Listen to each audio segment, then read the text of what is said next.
junio.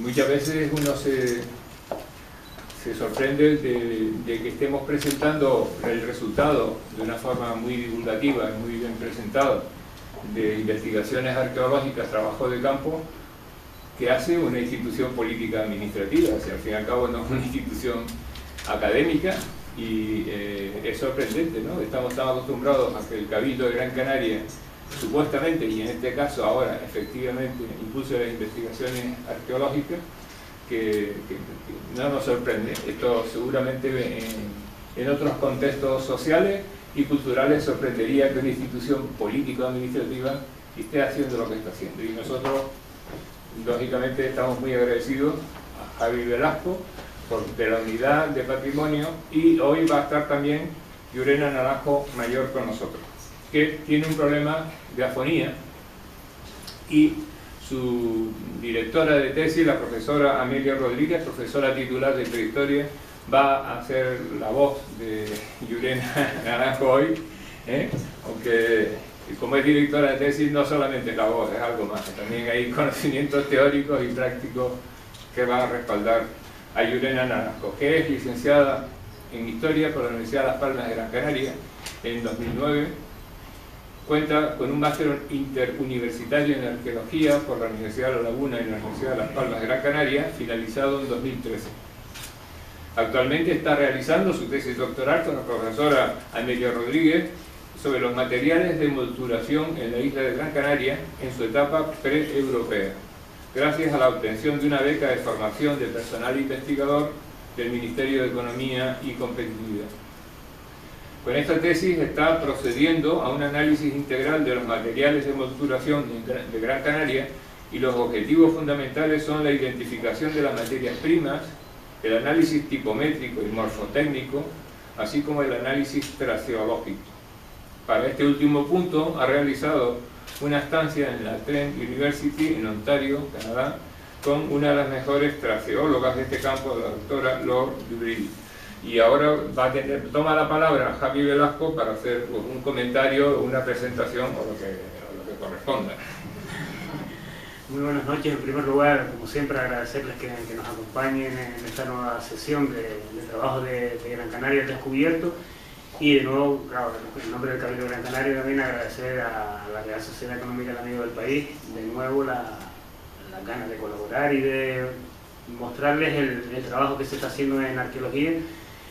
Fíjense que hemos tenido la oportunidad de escuchar en estas mismas jornadas a Jacob Morales, a Miguel del Pino, y hoy vamos a tener la suerte de escuchar también a Llurena Naranjo, que forman parte de un equipo, de un grupo de nuevos investigadores que en los últimos años, y bajo la dirección todos ellos de Amelia Rodríguez, que también tenemos la suerte de tenerla en la mesa, pues está desarrollando una labor de investigación desde la Universidad de Las Palmas, que desde el Cabildo de Gran Canaria no queríamos que pasara desapercibida, y que la incorporásemos por tanto a esta línea de divulgación que queremos que sean estas charlas.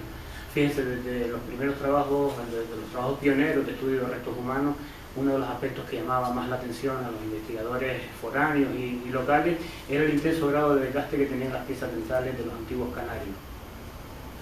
Desde el principio ya se atribuía que era una responsabilidad de las sustancias abrasivas que, a consecuencia del proceso de elaboración del gofio, se incorporaban a la dieta de estas poblaciones.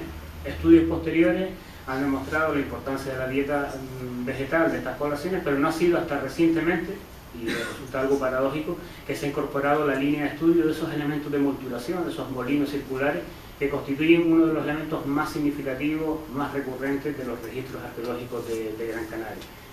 Por eso yo creo que vamos a tener la oportunidad de ver una investigación muy novedosa, que ya cuenta con algunas publicaciones, pero que van a ser ustedes casi de los primeros en conocer muchos de los trabajos que se están desarrollando. Y además, en este caso, quiero agradecer en especial que Llurena haya querido estar con nosotros pese a los problemas de voz, ¿no?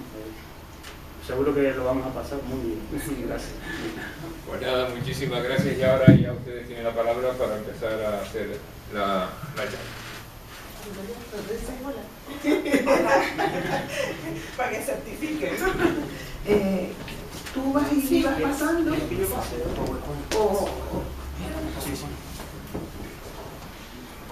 pongo más centradita o le escapo? Ahí está bien. está bien. Bueno, buenas tardes a todos. Yo quiero agradecer a la Real Sociedad Económica de Amigos del País la invitación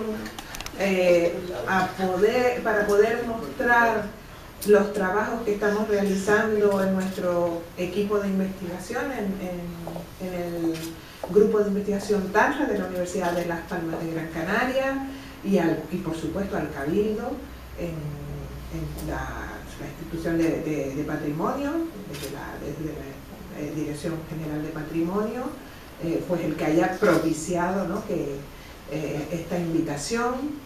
Como les han explicado, este trabajo es fundamentalmente obra de Llurena Naranjo. Yo pues he venido prácticamente a todas las conferencias que se han dado en el ciclo desde el año pasado y estaba particularmente feliz cuando escuchaba a la gente joven que está saliendo haciendo cosas nuevas que están incrementando nuestro conocimiento sobre la isla de Gran Canaria en particular. A mí me gusta que hablen ellos, pero en esta ocasión y dadas las circunstancias, pues voy a hablar yo. Espero que disculpen a lo mejor algún lapsus debido precisamente a la premura, porque esto ha sido un accidente de hoy prácticamente, y lo que pasa que evidentemente yo conozco muy profundamente el trabajo de Llurena. Hemos en muchas ocasiones trabajado codo con codo en este aspecto que antes de que ella entrara en el grupo de investigación, pues era un poco yo la que empezaba a llevarlo, pero me daba cuenta de que sobrepasaba mi capacidad de trabajo, intentar abarcar tantas cosas, y le tengo que agradecer el que decidiera afrontar el reto de analizar estos instrumentos de trabajo que desempeñaron un papel fundamental en la vida cotidiana, en la economía de los antiguos canarios. Tú me vas dando la guía. Bueno, ahí están los objetivos fundamentales del trabajo de Llurena, que un poco ha glosado el presidente de esta institución.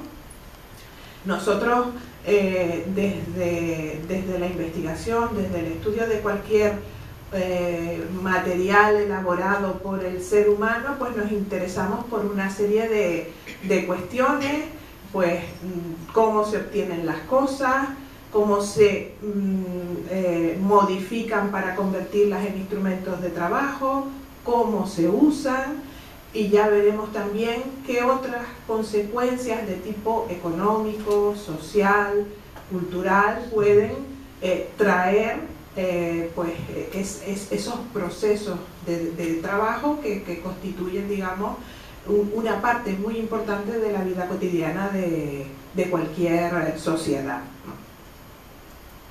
Bueno.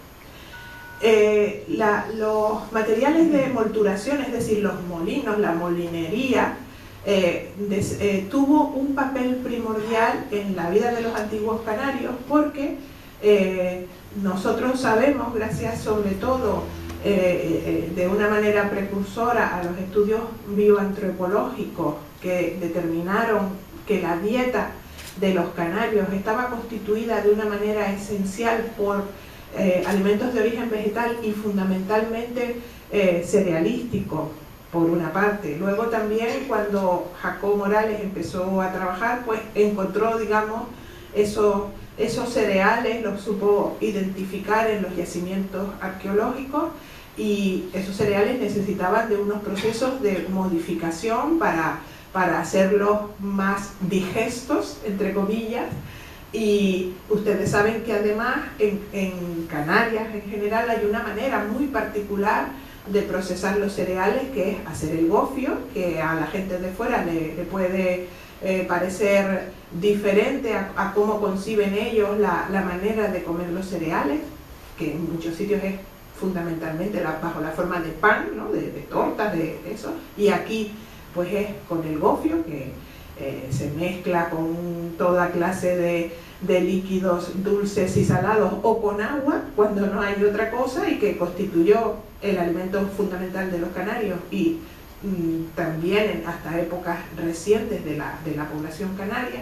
Y esto se ve en los yacimientos arqueológicos de Gran Canaria. Esto es un mapa de la isla y cada puntito corresponde a un yacimiento que está registrado en estos momentos en el Museo Canario con materiales de moliendas. Fíjense la densidad, prácticamente todos los sitios de la isla de habitación,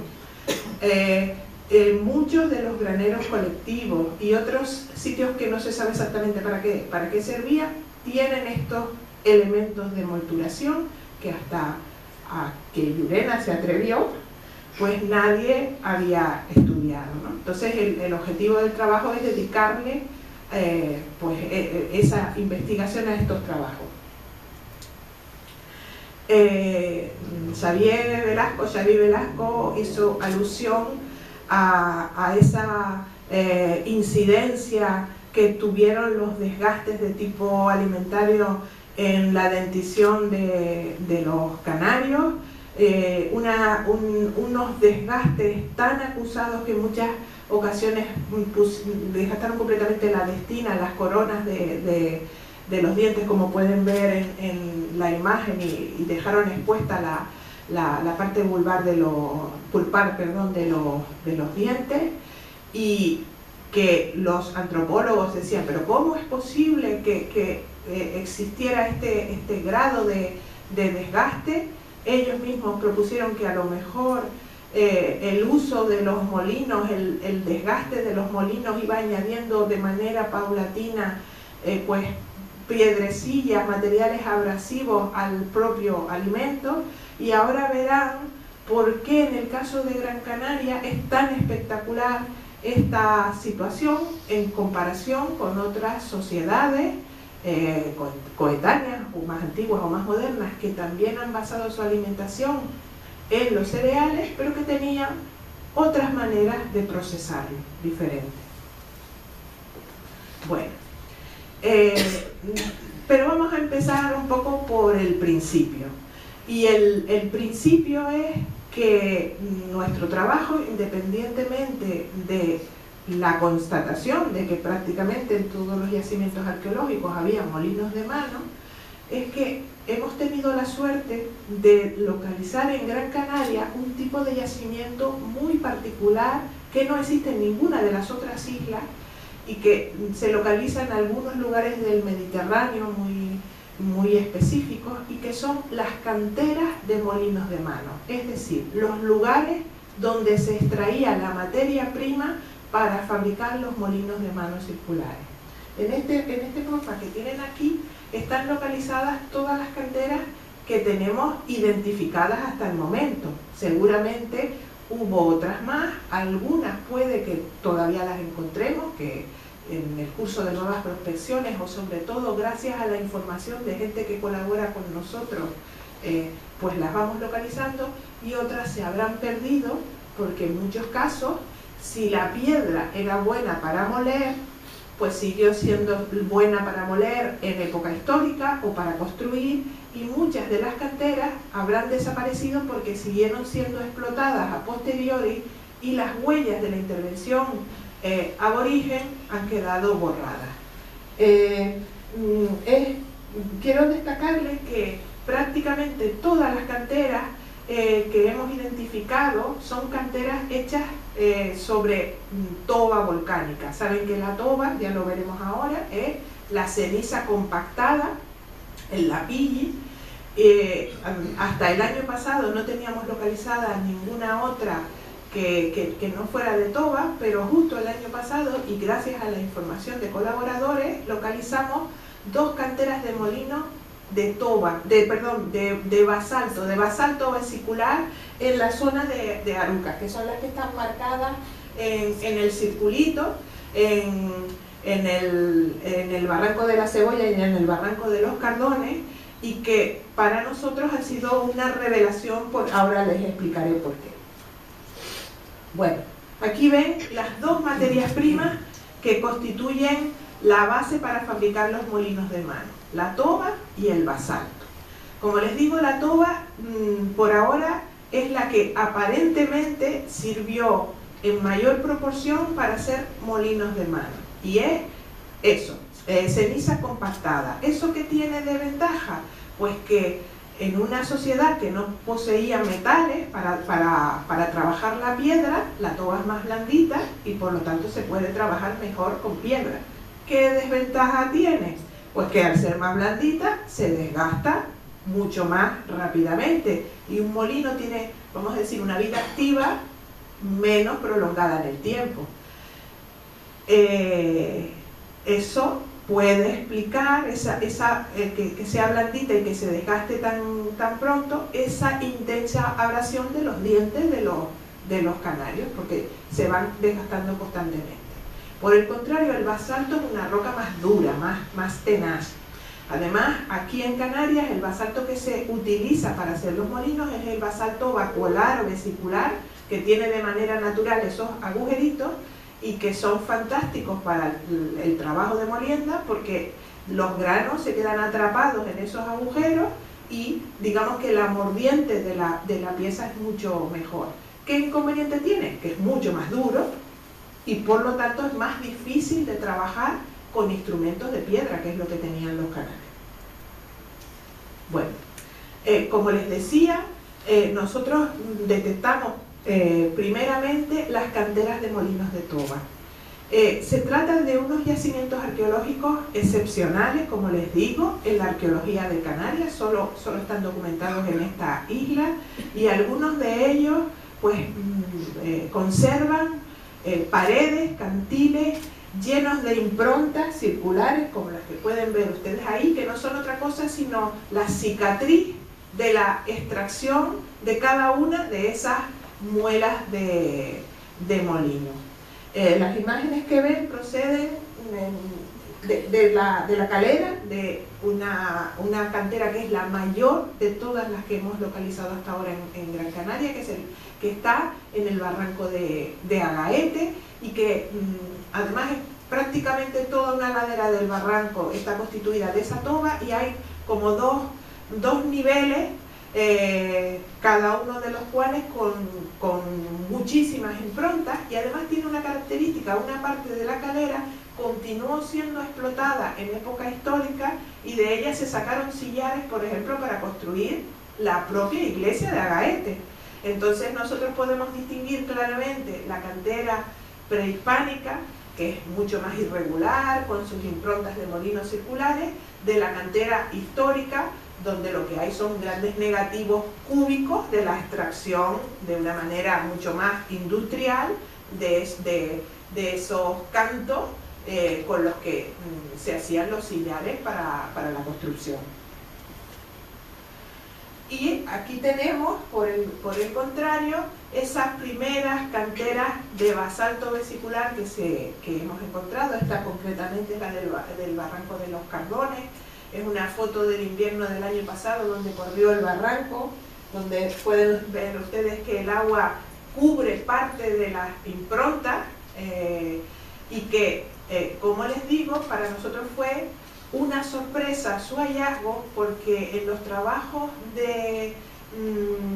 etnoarqueológicos, donde pues hacemos entrevistas, en el caso de Arucas, ustedes saben la tradición que tienen de cantería, ¿no? de trabajo de la piedra, pues todavía existe un señor, don Antonio del Pipote, que fabricó los últimos molinos de mano de basalto, que los hizo para moler la sal, y él nos contaba que, claro, que el basalto es tan duro que lo que hacían es que esperaban a que hubiera un temporal y luego iban a los barrancos a ver si encontraban fragmentos de la toba desgajados que ya le facilitaran la primera parte del trabajo. Por eso nunca esperamos encontrar una cantera donde se atacara la pared de la toba, como ven ustedes ahí, donde quedaran las mismas cicatrices que en la toba, y por eso nos ha parecido tan excepcional este hallazgo. Bueno, otro aspecto que estamos estudiando muy vinculado a las canteras es la composición digamos, mineralógica de cada una de ellas, porque eso nos va a dar pistas sobre a dónde iban los molinos que se extraían de cada una de las canteras. Y por lo tanto iba a permitir discernir un poco las redes de distribución de esas canteras. El primer paso del trabajo ha sido coger muestras geológicas de todas y cada una de las canteras. Eso se ha enviado a hacerle un estudio petrológico. Eso que ven ahí es una lámina delgada de una pieza con su composición de minerales. Pasa la imagen. Luego también se le hace la geoquímica, es decir, los elementos químicos que lo componen y que son como la huella dactilar de cada una de esas canteras, y ya las tenemos caracterizadas. Esto, por ejemplo, que ven ahí es la caracterización de la cantera de La Calera, la que nombré antes. Y el segundo paso es tomar muestras de los molinos que encontramos en los yacimientos arqueológicos y compararlos. Entonces, en estos momentos está en análisis esa segunda fase de comparación. Entonces, cuando esto acabe, tendremos un retrato de las rutas de distribución de los molinos, que va a vincular zonas geográficas con cada una de las canteras, lo que a lo mejor nos puede, nuestra idea, no sé si ilusa o que luego vamos a tener razones. Por ejemplo, vamos a encontrar esas fronteras políticas de los guanartematos reflejadas en la distribución de los molinos en función de su situación. Eso es una de las preguntas que quisiéramos contestar. Otra pregunta es, ¿desde cuándo están funcionando las canteras, cada una de ellas, ¿no? Eso lo podemos ver en los yacimientos. Nosotros excavamos una cantera de molinos, concretamente la que está en la montaña quemada o colorada, en la isleta, que se ha conservado milagrosamente allí gracias a que es espacio militar. Pero claro, como en la cantera solo se hacían trabajos de cantería, no se vivía allí, no encontramos materiales orgánicos para poder datar. En la cantera no sabemos en qué época se hizo, lo sabemos en los yacimientos. Ahí sí que podemos datar, ¿no? Entonces, nuestra idea es reconstruir esa geografía de la distribución y también reconstruir la cronología del uso. Bueno, como les digo, esto está ahí. Ya tenemos bien caracterizadas las canteras y estamos en el proceso de comparar los molinos de los sitios arqueológicos con esas canteras. Pero hay una parte del trabajo que tenemos más adelantada. Perdón, yo siempre estoy hablando en plural porque nuestro equipo, Llurena es la cabeza del equipo, pero ya verán que este trabajo exige la colaboración de más personas, ¿no? Entonces, la parte que hay más adelantada es precisamente la vinculada a los trabajos de extracción y configuración de esas muelas de molino, ¿no? Y vamos a ver un poco esos pasos para que ustedes se lo puedan imaginar. Una de las primeras ideas que queremos transmitirles es que el trabajo de la cantera fue un trabajo intensivo. Se le dedicó muchas horas de trabajo. Trabajaron muchas personas durante mucho tiempo. Fíjense en la imagen. La parte del cantil, de la ladera natural, y cómo está completamente rebajado, cómo se ha comido una parte muy significativa de ese cantil con el trabajo de extracción de las muelas. Además, por ejemplo, en La Calera, pues hay como más de 300 metros lineales de cantil. En algunos casos se llega a 6 metros de altura, es decir, ellos tuvieron que construir hasta andamiaje para llegar a las partes más altas. Eso indica un trabajo intensivo por parte de los obreros, de los canteros que estaban allí.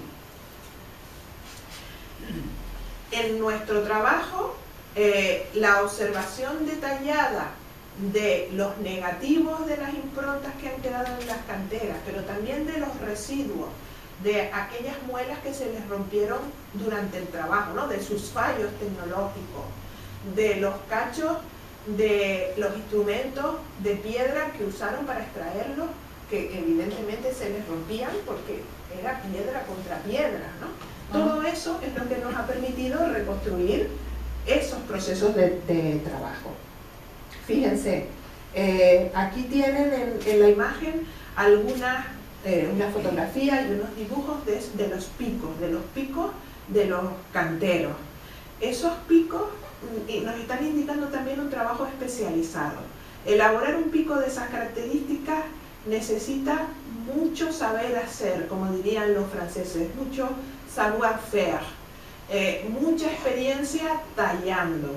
La imagen que tienen abajo con la flechita nos indica, gracias al estudio que hicimos en la excavación de la cantera de Montaña Quemada, que pues hicimos remontajes que nos permitieron, como si fuera un puzzle, ir viendo cómo se iba configurando el pico, pero también cuando se les rompía el pico por el trabajo, cómo no lo tiraban, sino que volvían a cogerlo, volvían a retallarlo y le volvían a crear una parte activa para seguir aprovechándolo hasta el final, y eso nos vuelve a hablar de un trabajo especializado. Los canteros eran buenos picadores, buenos conocedores de cómo se comportaba la toba para que no se les cayera encima, porque muchas veces llegaron a ser auténticas oquedades con improntas hasta en el techo, y sabían como el trabajo de la construcción de cuevas artificiales, ¿no?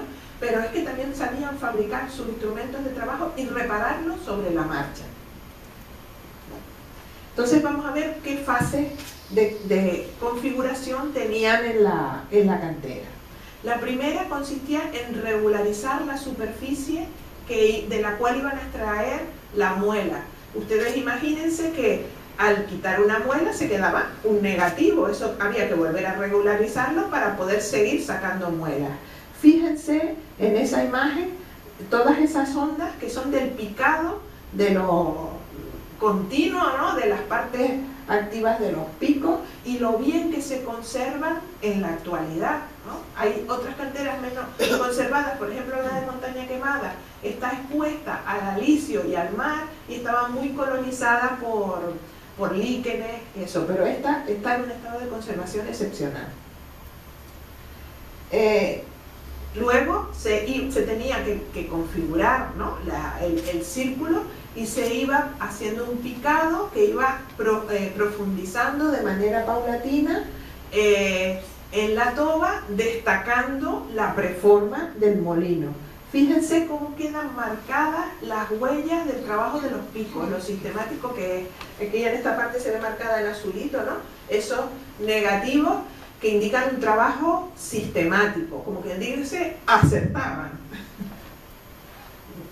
Esta es una imagen de la calera, donde además seguramente tenía que tener una medida precisa, porque los diámetros de los negativos de las improntas son muy homogéneos, hay una media, Llorena ha medido mucho, y es la media de 39 centímetros, que además coincide con los diámetros de luego los molinos que se encuentran en las casas.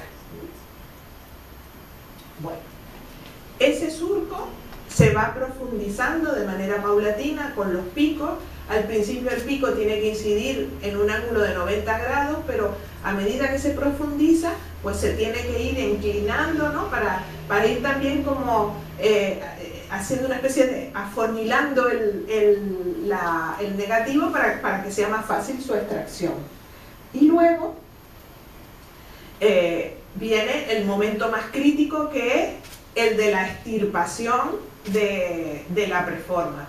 Para eso tenían que en la parte superior, normalmente siempre, hay algunas en otros lados, pero lo más común es que sea en la parte superior, tenían que hacer un hueco mayor de manera que hubiera el espacio suficiente para poder golpear, para poder atacar la parte trasera de la preforma y que digamos, saliera bien. Algunas veces no salía bien, ¿no? Y nos encontramos los negativos de fallos en la extracción. Una vez que se tenía, digamos, la torta, entre comillas, había ya que terminar la regularización de todas las superficies con picado y luego con abrasionado de la superficie. La única superficie que no interesaba que estuviera lísita y regular era precisamente la que iba a estar en contacto con la otra muela, porque ahí se necesitaba lo contrario, mordiente. Yo no sé si ustedes han visto molinos tradicionales donde uno de los trabajos de los molineros regularmente es picar la muela, porque por la fricción constante de las dos muelas de piedra entre sí, más el cereal, se va desgastando, se va llevando material y suavizando. Entonces hay que volverla a picar para que vuelva a morder y que vuelva a moler convenientemente. Y la última fase es hacerle el orificio del centro, ¿no? Ustedes saben que un molino de mano se compone de dos piezas, la inferior que no se mueve y la superior que es la que rota, y normalmente hay un vástago en el centro que es la que las une, ¿no? Ahí hay la experimentación. Bueno, todas estas cosas que se observaron en la cantera, nosotros intentamos verificarlas por medio de la experimentación.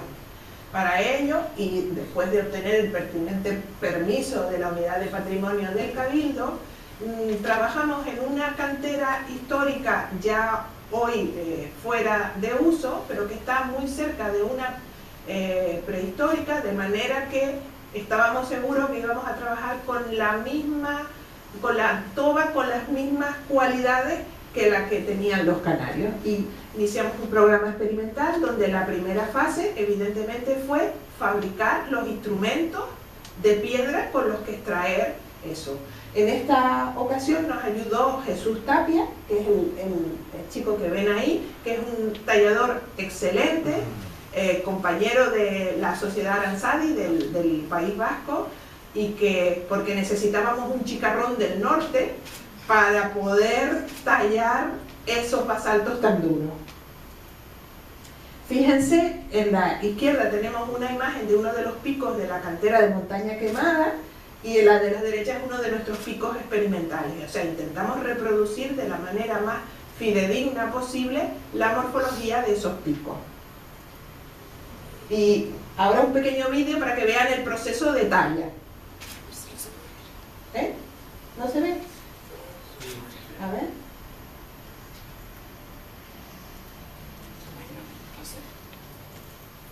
No sale, pero normalmente, a ver, es que vale la pena que vean un momentito. La verdad que no sé si me estoy pasando de tiempo.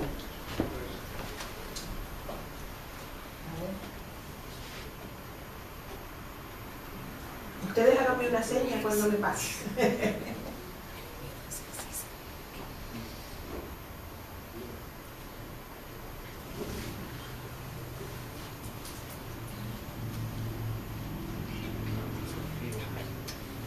¿No sale? Bueno, pues vamos, en este vídeo lo que es el proceso, fíjense el percutor de basalto que tiene en la mano derecha y el lascón grande de basalto a partir del cual se hicieron los picos. Ahí aprendimos dos cosas. Punto número 1, en Gran Canaria no hay mucho basalto bueno. Casi todos son fonolitas o traquitas más blandas.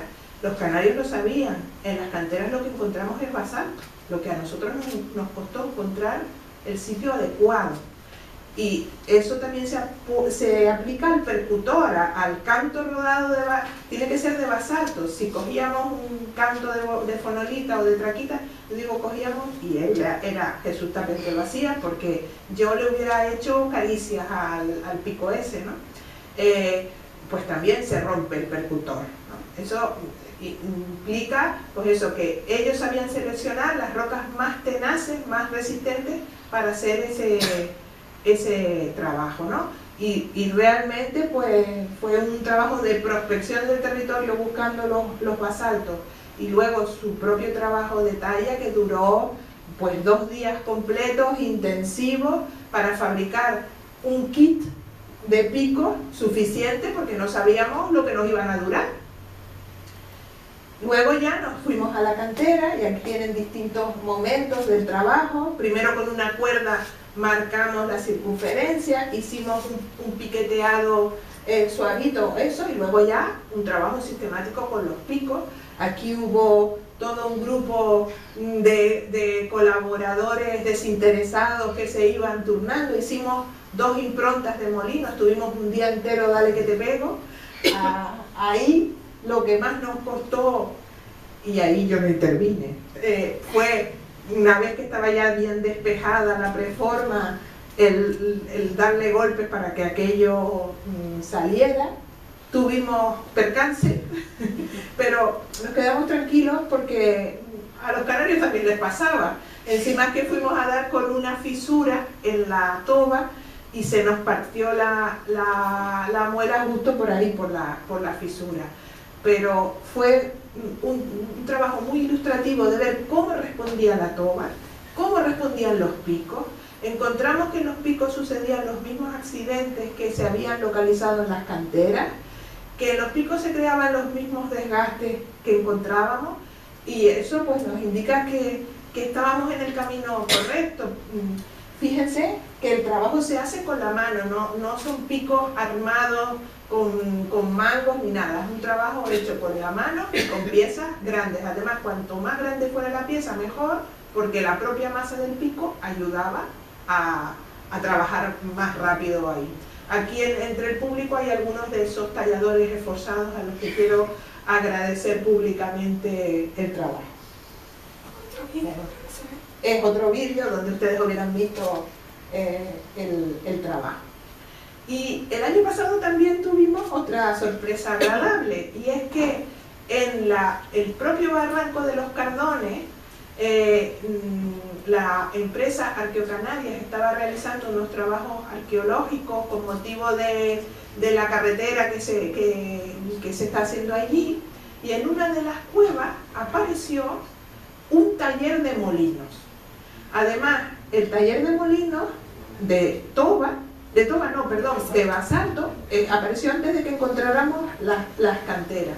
Y luego ya nos imaginábamos a aquellos canarios en el fondo del barranco sacando el boloncio de basalto, cargándolo barranco arriba hasta llegar a la cueva para terminar de hacer el molino en la cueva. ¿Cuántos kilos tenemos de desechos? 380 kilos solo de los desechos, es decir, el molino ya no está, lo que está es las lascas extraídas de la configuración del molino. Estos fueron los trabajos donde estuvimos lavando todo ese sedimento para sacar todas las lascas de basalto vesiculares para ahí, que fue un trabajo de unos cuantos días, y después a posteriori en el laboratorio se empezó un trabajo de remontaje, de hacer el puzzle para intentar comprender cómo habían hecho ellos esa configuración de las muelas, ¿no? Estos son algunos ejemplos de esos remontajes. También entre el público hay algunas de las personas que han colaborado en esos puzzles que necesitan mucha dedicación, mucha capacidad de observación, porque el basalto es todo muy negro, y sin embargo el lograr identificar, para saber esto remonta con esto, esto pega con esto, es un trabajo no de chinos, sino de canarios en este caso, pero muy meritorio, ¿vale? También en esa cantera nos encontramos las masas rotas, ¿no?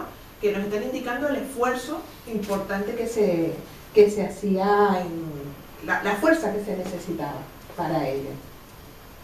Y algunos momentos, que eso es lo que les daría más rabia, cuando se les rompía casi al final de la elaboración. Fíjense, estas muelas ya muy bien configuradas, fíjense, todos esos golpes, esas cosas blancas son los golpes, que se queda como una cicatriz blanca del piqueteado para terminar de configurar las piezas. Bueno, una vez que está el molino hecho, pues se usa, evidentemente.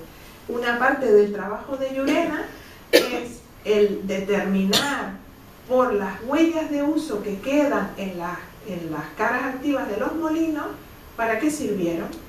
Hemos hecho alusión a la molienda de los cereales, que seguramente fue lo más importante, pero también se podían moler otros vegetales, se podía moler carne, pescado, la sal, el almagre para la elaboración de la cerámica. Entonces, una de las partes que está haciendo Llurena es nueva experimentación, pero en este caso de uso, para tener una referencia exacta de cómo son las huellas de uso que deja el trabajo del cereal, cómo son las que deja la sal, por ejemplo, y luego compararla con la arqueológica, ¿no?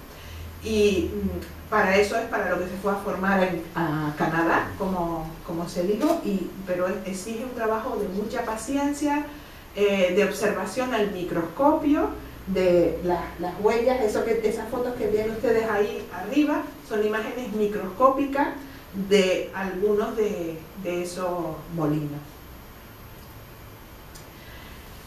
Y los molinos, digamos, dejan de servir.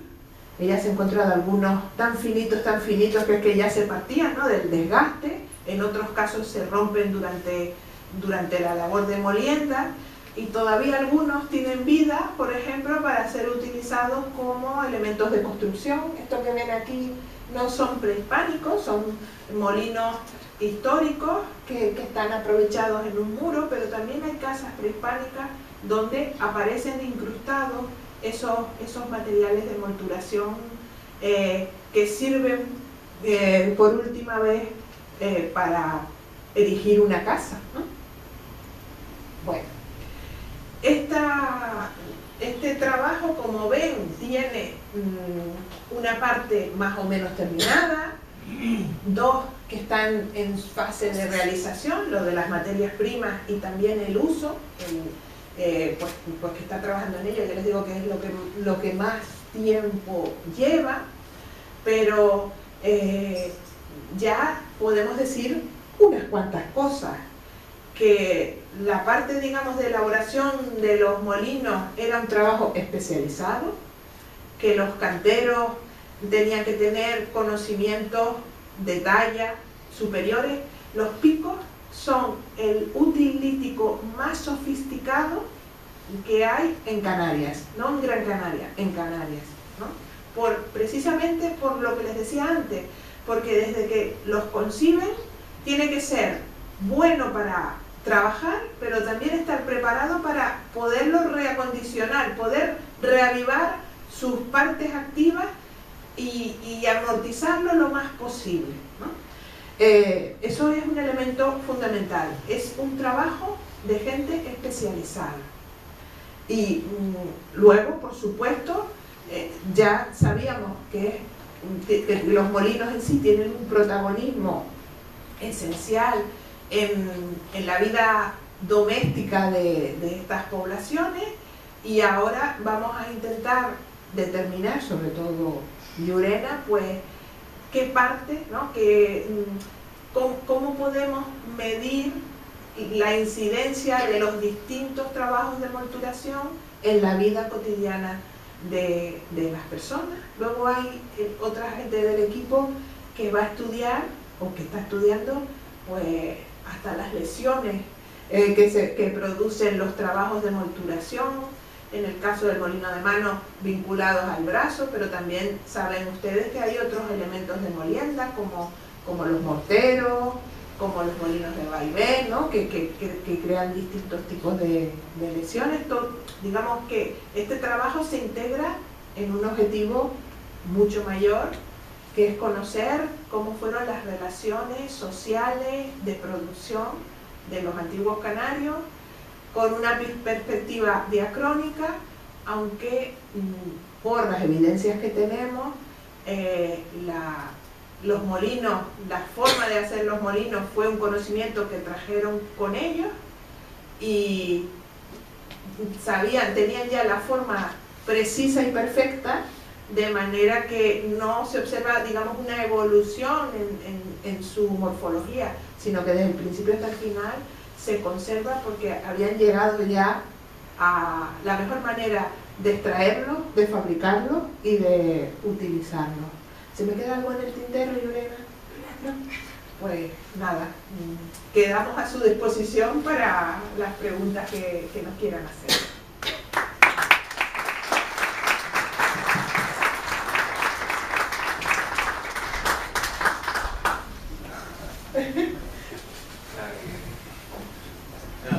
Muchas gracias. Hemos tenido hoy a dos investigadoras por el precio de una. Muchas gracias por venir. Si todos los directores de tesis pudieran estar en exposiciones de los que hacen las tesis, estarían todos los que hacen las tesis muy contentos. Así que, debido a la afonía, ha sido estupendo. Así me imagino que habrá preguntas. Y yo quería hacer una pregunta concreta. Vamos a ver. Donde yo vivo, cuando en cada casa prácticamente había un molino de estos. Ahora en época reciente, que usábamos para hacer el fangollo. Bien. La pregunta es la siguiente: ¿esos molinos en qué medida son heredados de los aborígenes? ¿O cuáles fueron también a vez construidos en época reciente, siglo más o menos el 18, 19, 20? Y si al emplearse técnicas, por ejemplo, metales, hay en esos yacimientos restos de esos metales.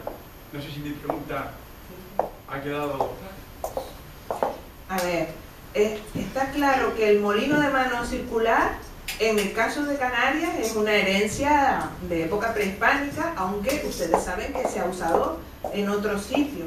Los molinos de mano circulares no está muy claro quién los inventó. Hay una propuesta que fueron los íberos, precisamente, allá por el siglo VII antes de Cristo. En Oriente hay otros tipos de molinos circulares, pero distintos, más pesados, más que no son de mano, vamos a decir, ¿no?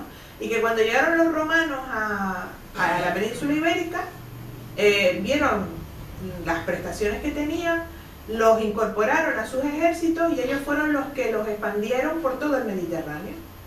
De hecho, como les decía, hay canteras de molinos de mano en la península ibérica, Baleares, en el norte de África, ¿no? que nos indican esa expansión de esa tecnología. Aquí, evidentemente, pues es la herencia de esos canarios que ustedes saben que provenían del norte de África. Nosotros en las canteras, la única manera que tenemos de distinguir si se trata de molinos extraídos en época prehispánica o si se trata de acciones más recientes es lo que les decía al principio. Los de época prehispánica, pues se incide en la roca algunas veces de una manera muy grande porque fueron siglos, ¿no?, de explotación, pero uno ve esas improntas que siempre se quedan como con formas irregulares, mientras que cuando tú ya tienes instrumentos metálicos, ustedes piensen en cuñas de metal, que luego con masas de hierro pues se iban introduciendo en la roca, se deslascaban, lo que nos encontramos son unos negativos cúbicos muchísimo mayores. De todas maneras, y luego evidentemente en épocas ya mucho más recientes pues se utilizaba barrenos y demás. Entonces, un molino de mano circular de basalto, pues en muchas ocasiones puede ser indistinguible el prehispánico del histórico, porque el diámetro es el mismo y responde a la capacidad que la fuerza de un brazo puede dar. Más grande es que tienes que ser una superwoman o un superman para poder manejar eso, ¿no? Luego ya están los molinos de sangre, ¿no?, que llevaban animales o de agua, eso, pero los demás son prácticamente indistinguibles. Lo que sí que ya no se siguieron haciendo es molinos de toba, por lo que decíamos antes, porque se destruyen mucho más, ¿no? Entonces, prácticamente todos los molinos históricos, tradicionales, etnográficos, son de basalto, que eso también están en las otras islas, ¿no? La única isla que tiene estas canteras espectaculares es Gran Canaria y son los de toba. Entonces, ahí muchas veces hay alguna tipología que puede que sea solo histórica, como hay algunos molinos que la muela inferior tiene como un rebaje que nosotros no hemos encontrado todavía en yacimientos arqueológicos, sino que están documentados etnográficamente, ¿no? Que es una variante, pero también en muchas casas existían esos molinos. De hecho, Llurena, en esa parte que yo les decía de la experimentación, pues también ha trabajado con molinos etnográficos para ver las huellas de uso que se crean. Tenemos un pequeño problema, y ustedes dirán, pero qué pijo. Y es que en Gran Canaria, fundamentalmente, desde el siglo XIX, el cereal más usado para hacer gofio ya no es ni el trigo ni la cebada, que eran los que usaban los canarios, sino el millo. Entonces, a lo mejor las huellas de uso que deja el millo son diferentes y nos cuesta más encontrar un molino que nosotros sepamos fehacientemente que solo han molido cereal, ¿no? Los de que han molido almagre son fáciles, porque están rojos del almagre. Los de sal todavía no hemos encontrado a alguien que nos diga, este molino lo usaba yo solo para la sal. Sí que hemos encontrado a la persona que los hacía, es decir, todavía en el siglo XX, y no sé si los primeros años del XXI, porque Antonio el Pipote es un señor que ya está jubilado, aunque nos hizo una demostración del uso de las masas de metal con una sola mano, una que yo no podía levantar ni con las dos, para regularizar una superficie que nos dejó fascinados, ¿no? Eso, ustedes saben que en Arucas hay un museo del labrante, con muchos testimonios y muchas cosas que si les gusta ese mundo, se los recomiendo vivamente, ¿no? Pero una vez que tú regularizas la superficie del molino, pues ya cualquier huella que te pueda indicar el uso de un útil de metal se borra, ¿no? Entonces es muy difícil distinguir. Ya digo, esa tipología del rebaje de la cara inferior por ahora solo está en los molinos, vamos a llamarlos históricos, ¿no? En contraposición a los, pero si no, son iguales exactamente, e iguales a los que hay en Marruecos, por ejemplo, usados también hasta muy recientemente. No sé si le he respondido. Lo del hierro que preguntó el caballero, es por si habían encontrado, en algún momento han encontrado en las canteras, no. Aquí en la isla. En las canteras no. Además, ustedes piensen que el hierro como metal se degrada muchísimo arqueológicamente, es muy cuesta, aunque es verdad que pues si fueran canteras prehispánicas pues fue hasta el siglo XV, que tampoco hace tanto, pero por ahora nunca podemos decir que no hay, pero por ahora no hemos encontrado útiles de metal, y las improntas que hay ahí son producidas por picos, porque además lo comprobamos experimentalmente. Yo no sé si ustedes alguna vez han visto casas excavadas, casas artificiales, casas cuevas, cómo se ve claramente la impronta de los picos metálicos, ¿no? que es muy característica, o ahora la impronta de los martillos estos hidráulicos, ¿no? que se usan. Se puede ver por el negativo el tipo de instrumento que lo creó, y ni por los negativos ni por la evidencia directa de que apareciera metal hemos encontrado, pero eso no quiere decir que algún día no aparezca alguno. Nosotros sabemos que los canarios, cuando llegan los europeos, lo más que les gustaba cambiar, lo que más les interesaba eran los instrumentos de metal, porque evidentemente tenían unas prestaciones que los útiles líticos no tenían. Entonces, pues puede ser, ¿no? Desde el siglo XIII que hay constancia, ¿no? De esos primeros contactos con europeos, pues podría haber un intercambio de metales, pero no hemos encontrado evidencia directa de eso. Desde el sureste, en el sureste creo que se manifestaba una cantera de molinos en el mapa. Creo que no vi ninguna foto de él. Sí. A mí me llama la atención primero, no sé si es antiguo, pero allí le llaman la montaña de los quesos. Es esa, sí. Pero que no sé si es reciente el nombre o es antiguo, porque lo he empezado a oír hace poco, no sé si es que no se difundía mucho. No le puedo decir. Y lo segundo era que en esa ladera hay una gran cantidad de material de trituración, que el proceso de hacer el molino se hacía in situ, ¿no? Sí. Normalmente en las canteras que conocemos de toba, por ejemplo la del queso, yo la llamo del queso, puede que sea de los quesos, ¿no? Yo no sé qué antigüedad tiene ese topónimo. Como les digo, nosotros dependemos muchísimo de la generosidad de los informantes, de la gente que nos dice, yo vi una cosa parecida a esto, porque al principio, la primera vez que yo vi una cantera de molino fue la de Agaete. Y me vino una persona y me dijo, Amelia, te voy a llevar a un sitio que tuvo que ser algo mágico religioso, porque está lleno de soles. Claro, ¿no? Círculo, círculo, esos son soles.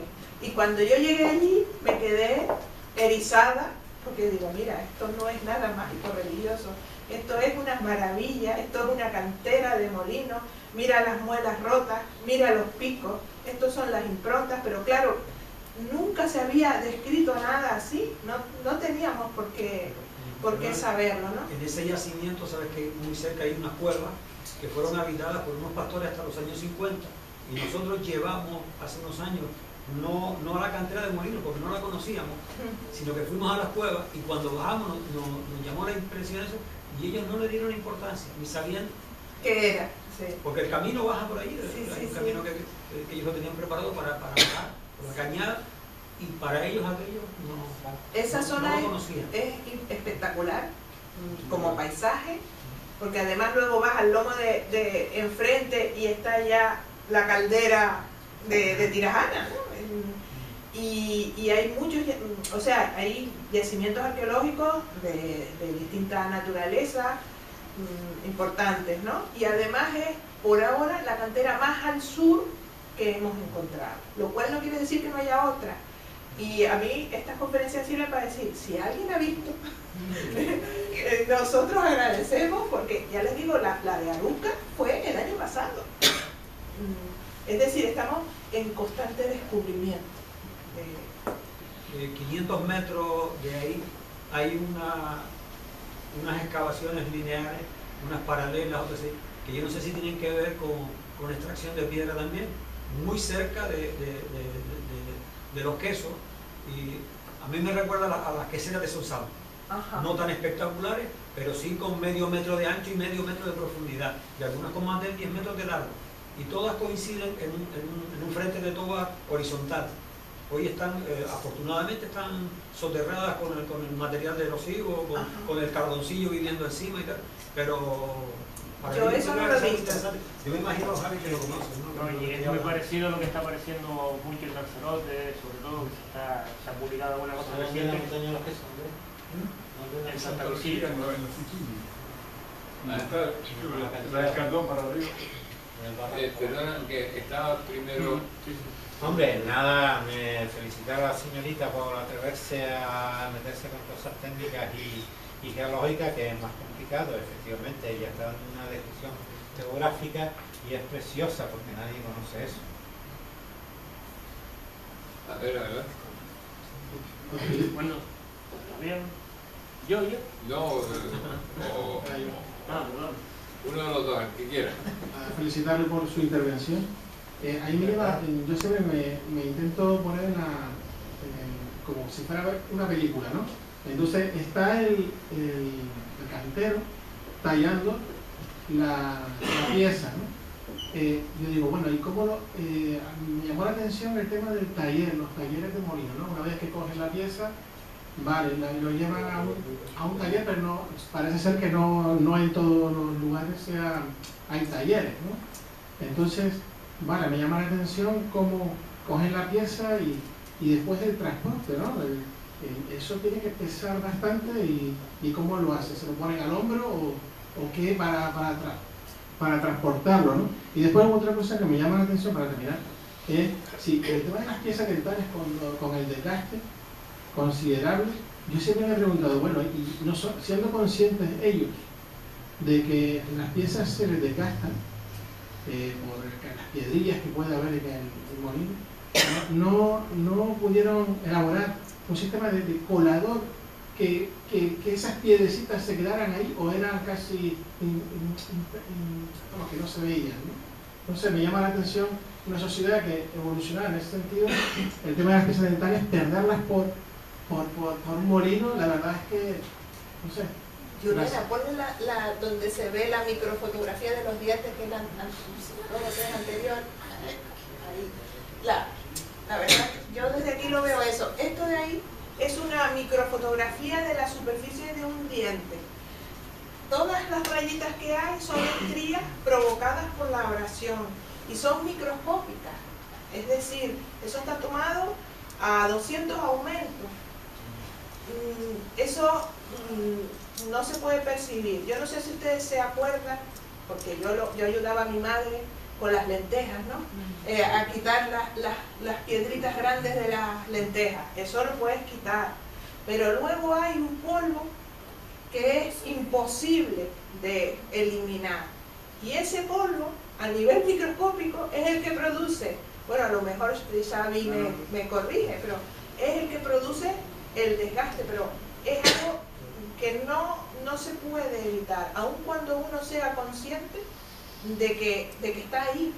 No hay manera de separar, en este caso, el polvo del cereal, ¿no? Eso es así, ¿no?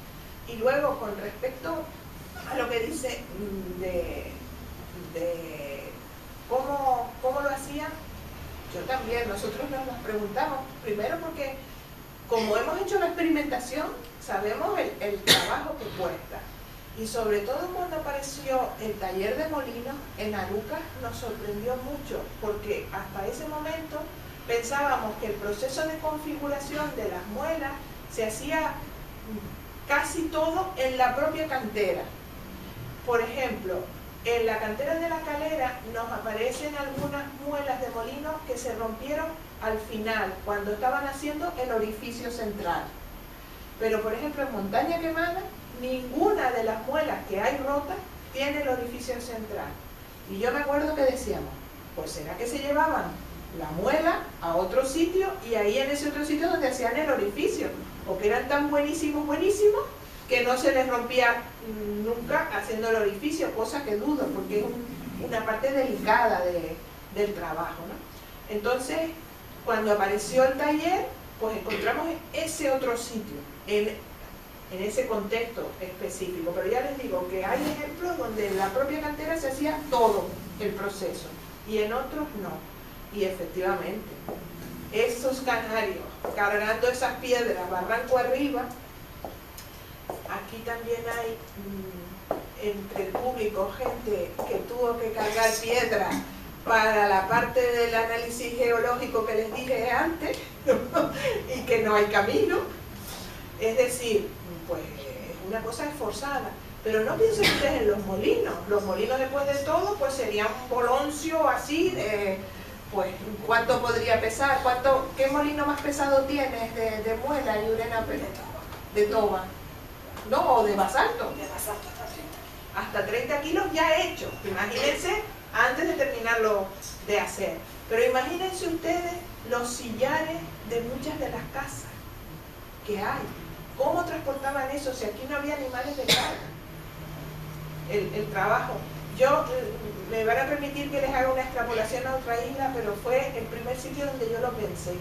Ustedes saben que la isla de La Gomera, la montaña más alta es el Alto del Garajonay, y justo en la punta de arriba hay un ara, hay un altar de los antiguos gomeros. Y cada piedra de ese altar es así. Y yo digo, tenían que ser gomeros. Subiendo piedra para arriba, porque es que no había ningún sitio de arriba para irla rodando para abajo. Es que la tuvieron que subir. Y pues yo me imagino que se ayudarían de cuerdas, unos tirando, otros con palancas abajo para evitar que cayera. Pero... ¿no usaban la rueda? No. No tenían rueda porque ¿qué tracción podían tener? Fíjense ustedes que en época tradicional, excepto algunos caminos muy cercanos a las ciudades, la forma de transporte no era con ruedas, sino con corzas. ¿Alguien no sabe lo que es una corza? Corza. Son como un trineo. Lo que se utiliza en la isla de Madeira, por ejemplo, ¿no? Es decir, una rueda en Canarias solo tuvo sentido cuando se hicieron carreteras. Ni siquiera los caminos reales, muchos caminos reales te permiten el uso de ruedas, porque cuando ese camino real va bajando una ladera de un barranco con escalones, no te permite. Entonces lo que se usaban eran las corzas, que eran eso como un trineo, como dos grandes maderos atados, y sobre eso se cargaba y luego iba las caballerías tirando de ellas, ¿no? Pero los canarios no tenían caballerías. Yo no dudo de que a lo mejor pudieran tener algún tipo de trineo en ese sentido que les digo, de ir tirando de ellos y alguien por detrás para que no se fuera para atrás, ¿no? Pero realmente eso exigía un esfuerzo físico fundamental. A ver si cuando venga Jonathan Santana, que es otro miembro del equipo que ahora está con un contrato en Ecuador, hizo su trabajo sobre los marcadores de actividad física en los huesos, pues él encontró que los hombres canarios, los varones, desempeñaron trabajos que exigían un gran esfuerzo físico, sobre todo en la parte de las extremidades superiores y todo lo vinculado al movimiento, entre otras cosas, por llevar cargas, ¿no? Imagínense eso, una sociedad sin animales de carga. Yo visité, perdón, Sí, adelante. enhorabuena porque ha empleado una palabra que suena preciosa, es afonilado. Preciosa además, bonito. En la cañada de los gatos, en Mogán, y estuve el otro día en las Cuatro Puertas también. Y es curioso porque en la visita, en las Cuatro Puertas nos mostraron una dentición, un estudio que han hecho también de una degeneración molar, como un agujero que explican que era del trabajo, del labor que hacían con vegetales para cuerdas. Y ciertas molares en las mujeres, sobre todo, había unas deformaciones, como unas ollas que se producían. Pero yo quiero una pregunta que me llama la atención y que siempre, desde que era pequeño, viví en Telde, la forma de hacer los muros secos, que es increíble la perfección que había para retener esos terrenos de platanera o de demás, y que ahora todavía se mantienen en pie, de terrenos que han quedado descalificados por la crisis de la inmobiliaria, que no se han podido, que muchas veces los fotografías con unos lagartos que aparecen ahí. Pero yo digo una cosa, lo que vi en las cañadas, en las cañadas de los gatos, o en cualquier población de los antiguos canarios, podría haber dado origen al manejo del conocimiento de la piedra, como lo conocían ellos, para cortar la toba y el basalto. Y a partir de la conquista se heredó la forma esa de hacer esos muros de piedra. O eso, bueno, no tiene que ver con el contexto con la construcción, pero es que es admirable con esos muros la perfección que tienen arquitectónica. A ver, yo creo que el ser humano se adapta siempre a las características de lo que encuentra. Los primeros colonos que llegaron aquí, esos que todavía no eran canarios, que solo cuando llegaron a Canarias, ¿no?, la llamaron Canarias y se convirtieron en canarios, ellos traían sus tradiciones tecnológicas. Seguramente conocían los metales, pero llegan a una isla que no tiene metales, y cuando se les rompen y se les desgastan los últimos, pues a usar piedras, ¿no? Entonces, pues se adaptan. Pero las sociedades tradicionales, incluso hasta épocas recientes, también idearon muchas maneras de adaptarse porque no tenían. Mi padre me contaba que ellos, cuando hacían los muros de piedra para hacer las huertas, empleaban algo que se usa desde la prehistoria, que es el contraste del frío y el calor.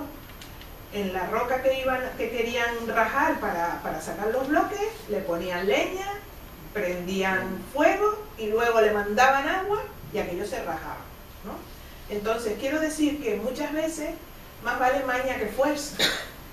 Y ese es un saber que es muy difícil decir que se hereda de los canarios o que es algo que traen los europeos, o los moriscos que se traen en el siglo XVI y el XVII, o el esclavo negro de Guinea. Nosotros, en la sociedad tradicional canaria, pues es heredera de todos esos personajes, y es muy difícil establecer en esas cosas donde digo que la maña y el ingenio son primordiales, de dónde viene cada una de esas tradiciones. Lo que está claro es que los canarios lo sabían hacer perfectamente, que ellos lo usaron para erigir sus casas u otros monumentos. No, hasta el momento no hemos identificado ninguna huerta que sea de la época de los canarios. Sabemos que las había, sabemos que tenían acequias, pero lo difícil es decir, esta es desde esa época, ¿no? Porque, claro, el paisaje agrario se ha ido superponiendo porque las mejores tierras han sido siempre las mejores tierras y se ha seguido explotando en el mismo sitio, entonces es difícil. Yo creo que esa tradición pertenece al ser humano, no a ninguna cultura concreta, ¿no? Pero también se lo digo porque como no les sé contestar de otra manera. No, es que es curioso porque en Sudamérica, por ejemplo, Sí. Hay una explicación sobre el Machu Picchu, Sí. que con la diferencia del mundo colombino, prehispánico y luego el resto, siguieron en pie y siguen en pie Sí. en toda Sudamérica, toda Mesoamérica y Mesoamérica. Y son construcciones, son megalíticas clásicas, porque son las piedras son increíbles, pero la construcción siempre, pues he estado en esos lugares, y lo veo muchas veces y digo, es increíble que pasan la mano en el muro y es perfecto. Pero es que aquí también. Hay No, y aquí me estudios, refiero, aquí también. sí, hay estudios, por ejemplo, de Pedro Quintana Andrés, que es un historiador de época moderna, que tiene constatado el uso de casas de canarios hasta el siglo XVIII inclusive, conocidas como casas de canarios, la reutilización constante de esas casas. Y muchas estarán ahora tan modificadas por construcciones posteriores que casi no las vemos. No digamos las cuevas excavadas, pero yo me refiero a casas hechas con sillería, ¿no? Entonces, está claro que las hicieron muy bien y gracias a eso muchas se conservan pues en pie o semiderruidas por el paso del tiempo, porque uno sabe que cuando uno abandona una casa, pues se estropea, pero está claro que tenían un saber hacer importante. Y enhorabuena, muchas gracias. Enhorabuena por la conferencia porque nadie habla de estos temas y De las piedras no le interesan a nadie, se cae bien ahí a Sí, mí. interesa más de lo que se cree. Sí. Solo matizar que efectivamente estoy de acuerdo con todo usted, pero cuando usted dice eso se llaman almohadillas volcánicas. Saca el molino. Almohadillas volcánicas. Claro, cuando llegan a la casa se llaman cenizas volcánicas. Ah, al lapilli. Estamos en amadores y en Naruto. Nada más de eso. Bueno, a ver, Javier. Una pregunta rápida nada más. Pero enhorabuena.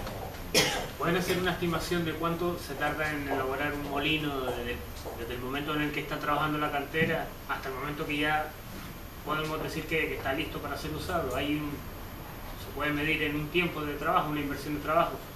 Sí, nosotros sabemos. Exacto, es que nosotros no somos especialistas. Lo que fue la extracción tardamos, bueno, en un día, 8 horas sería, 8 horas. Una persona que sepa bien, pues a lo mejor en 2 o 3 horas lo hace, ¿no? Y luego hay que distinguir si es de toba o si es de basalto. Si es de basalto cuesta más, porque claro, la toba lo que hay que tener cuidado es que no se te rompa y hay que, digamos, dar con la clave del golpe para que se te deshaga, pero el molino, como hay que darle con toda tu alma, el de basalto, pues también hay que ser muy especialista para no romperlo por donde no sea, ¿no?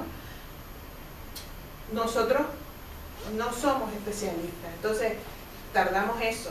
Una persona especialista seguro que tardaría mucho menos, pero la entidad de las canteras que conocemos indica que fue un trabajo continuado durante siglos, ¿no?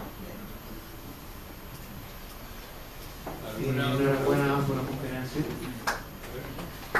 ¿Alguna pregunta más para ya acabar? A ver, adelante. ¿Alguna pregunta? No, pregunta en privado. Bueno, pues muchísimas gracias a la profesora Amelia Rodríguez de la Universidad de Las Palmas de Canarias, Yurena Naranjo, y a toda la gente de la Unidad de Patrimonio, Javier Velasco, Juana Hernández y José Rosario. La próxima, que por cierto, que todo lo que tocan lo vuelven interesante. Así que la verdad es que son charlas fantásticamente bien hechas y interesantísimas. La próxima será en abril. Ahora mismo la fecha no sé si no la acuerdo, pero será el segundo miércoles de abril, del 15, y dedicada a la arqueología colonial, a cargo de María del Cristo Marrero, profesora de Historia Medieval de la Universidad de Las Palmas de Gran Canaria. Bueno, nada, muchas gracias y buenas noches. Gracias.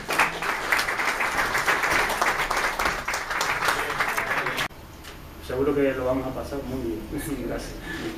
Pues nada, muchísimas gracias y ahora ya ustedes tienen la palabra para empezar a hacer la charla. Para que certifiquen, ¿no? ¿Tú vas y vas pasando? Sí, sí. ¿Me pongo más centradita o le escapo? Ahí está bien. Ahí está bien. Bueno, buenas tardes a todos. Yo quiero agradecer a la Real Sociedad Económica de Amigos del País la invitación para poder mostrar los trabajos que estamos realizando en nuestro equipo de investigación, en el grupo de investigación TANRA de la Universidad de Las Palmas de Gran Canaria y por supuesto al Cabildo en la institución de patrimonio, desde la Dirección General de Patrimonio, pues el que haya propiciado, ¿no?, que esta invitación. Como les han explicado, este trabajo es fundamentalmente obra de Yurena Naranjo. Yo pues he venido prácticamente a todas las conferencias que se han dado en el ciclo desde el año pasado y estaba particularmente feliz cuando escuchaba a la gente joven que está saliendo haciendo cosas nuevas que están incrementando nuestro conocimiento sobre la isla de Gran Canaria en particular. A mí me gusta que hablen ellos, pero en esta ocasión y dadas las circunstancias, pues voy a hablar yo. Espero que disculpen a lo mejor algún lapsus debido precisamente a la premura, porque esto ha sido un accidente de hoy prácticamente, y lo que pasa que evidentemente yo conozco muy profundamente el trabajo de Yurena. Hemos en muchas ocasiones trabajado codo con codo en este aspecto que antes de que ella entrara en el grupo de investigación, pues era un poco yo la que empezaba a llevarlo, pero me daba cuenta de que sobrepasaba mi capacidad de trabajo, intentar abarcar tantas cosas, y le tengo que agradecer el que decidiera afrontar el reto de analizar estos instrumentos de trabajo que desempeñaron un papel fundamental en la vida cotidiana, en la economía de los antiguos canarios. Tú me vas dando la guía. Mayo y junio. Muchas veces uno se sorprende de que estemos presentando el resultado de una forma muy divulgativa, muy bien presentado, de investigaciones arqueológicas, trabajo de campo, que hace una institución política administrativa. O sea, al fin y al cabo no es una institución académica, y es sorprendente, ¿no? Estamos tan acostumbrados a que el Cabildo de Gran Canaria, supuestamente, y en este caso ahora efectivamente, impulse las investigaciones arqueológicas, que no nos sorprende. Esto seguramente en otros contextos sociales y culturales sorprendería que una institución político-administrativa esté haciendo lo que está haciendo. Y nosotros, lógicamente, estamos muy agradecidos a Javi Velasco de la unidad de patrimonio, y hoy va a estar también Llurena Naranjo Mayor con nosotros, que tiene un problema de afonía, y su directora de tesis, la profesora Amelia Rodríguez, profesora titular de Prehistoria, va a ser la voz de Llurena Naranjo hoy, aunque como es directora de tesis no solamente la voz, es algo más, también hay conocimientos teóricos y prácticos que van a respaldar a Llurena Naranjo, que es licenciada en Historia por la Universidad de Las Palmas de Gran Canaria en 2009, cuenta con un máster interuniversitario en Arqueología por la Universidad de La Laguna y la Universidad de Las Palmas de Gran Canaria, finalizado en 2013. Actualmente está realizando su tesis doctoral con la profesora Amelia Rodríguez sobre los materiales de molduración en la isla de Gran Canaria en su etapa pre-europea, gracias a la obtención de una beca de formación de personal investigador del Ministerio de Economía y Competitividad. Con esta tesis está procediendo a un análisis integral de los materiales de molduración de Gran Canaria, y los objetivos fundamentales son la identificación de las materias primas, el análisis tipométrico y morfotécnico, así como el análisis traceológico. Para este último punto ha realizado una estancia en la Trent University en Ontario, Canadá, con una de las mejores traceólogas de este campo, la doctora Laure Dubril. Y ahora toma la palabra Javi Velasco para hacer un comentario, una presentación o lo que corresponda. Muy buenas noches. En primer lugar, como siempre, agradecerles que nos acompañen en esta nueva sesión de trabajo de Gran Canaria al Descubierto. Y de nuevo, claro, en nombre del Cabildo de Gran Canaria, también agradecer a la Real Sociedad Económica del Amigo del País de nuevo las ganas de colaborar y de mostrarles el trabajo que se está haciendo en arqueología. Fíjense que hemos tenido la oportunidad de escuchar en estas mismas jornadas a Jacob Morales, a Miguel del Pino, y hoy vamos a tener la suerte de escuchar también a Llurena Naranjo, que forman parte de un equipo, de un grupo de nuevos investigadores que en los últimos años, y bajo la dirección todos ellos de Amelia Rodríguez, que también tenemos la suerte de tenerla en la mesa, pues está desarrollando una labor de investigación desde la Universidad de Las Palmas, que desde el Cabildo de Gran Canaria no queríamos que pasara desapercibida y que la incorporásemos, por tanto, a esta línea de divulgación que queremos que sean estas charlas.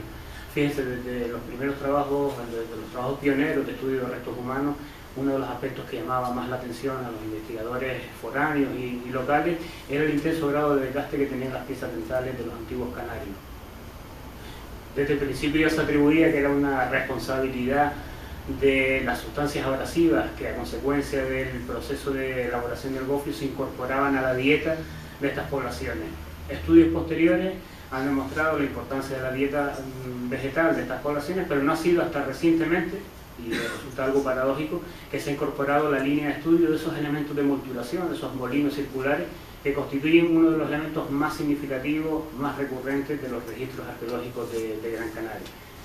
Por eso yo creo que vamos a tener la oportunidad de ver una investigación muy novedosa, que ya cuenta con algunas publicaciones, pero que van a ser ustedes casi de los primeros en conocer muchos de los trabajos que se están desarrollando. Y además, en este caso, quiero agradecer en especial que Llurena haya querido estar con nosotros pese a los problemas de hoy, ¿no?